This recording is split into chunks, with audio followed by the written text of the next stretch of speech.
isang stone cold killer. Bukod sa kakayahang maging invisible, naglalabas ng neurotoxins ang stonefish mula sa kanyang dorsal spine.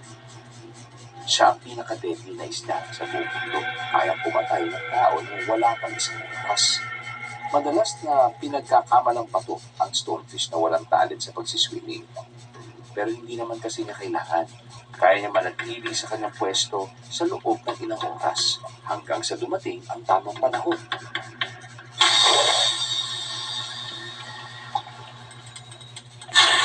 Ulaga.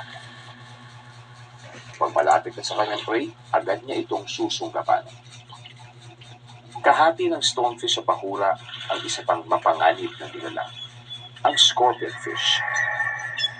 Tulad ng stonefish, kaya rin itong magtago sa mga coral.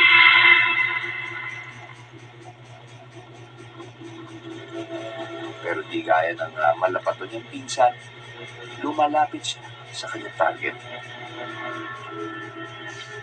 Gamit ng scorpionfish ang takip ng kanyang hasang para takpan ang kanyang bibig. At pag binuksan na yan, suwak ang isda sa halik ni kamatayan.